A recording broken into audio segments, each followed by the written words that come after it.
l'étranger. Un cran est bien franchi ce matin dans les relations déjà tendues entre France et Turquie. Vous l'avez entendu, le président Erdogan a mis en cause 2 fois en moins de 48 heures la santé mentale d'Emmanuel Macron. Réponse du président français hier soir sur Twitter. Rien ne nous fera reculer, jamais. Référence aux caricatures auxquelles la France ne renoncera pas, selon les mots d'Emmanuel Macron la semaine dernière, lors de l'hommage national à Samuel Paty. Conséquence, la naissance d'un mouvement anti-français dans certains pays musulmans. Des appels sur les réseaux sociaux au boycott de produits français, des fromages, des confitures, des produits cosmétiques sont ainsi retirés des rayons des magasins au Koweït ou encore au Qatar. Bonjour Olivier Samin. Bonjour Mathieu. Ce boycott ne concerne pour l'heure que quelques pays. Mais s'il prenait de l'ampleur, est-ce que cela pourrait nuire à nos exportations en Turquie déjà ?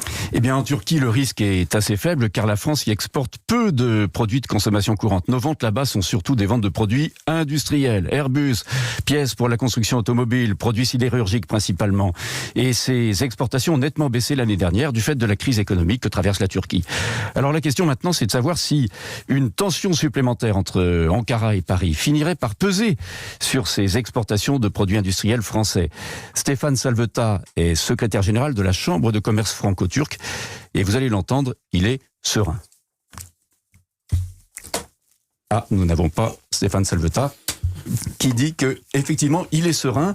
Il considère que les hommes politiques ont un discours, mais les milieux économiques, eux, continuent à faire ce qu'ils doivent faire. Avec pragmatisme, si je vous suis bien. Enfin, si on devine bien ce que nous disait votre interlocuteur. Alors Olivier appelle au boycott surtout relayé dans les pays du Golfe et il concerne principalement des produits alimentaires de consommation courante. Oui, alors on a vu des retraits de fromage Kiri et Babybel dans certains supermarchés au Koweït.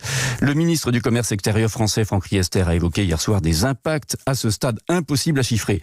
Il y a encore un gros marché avec les pays du Golfe, c'est celui du poulet.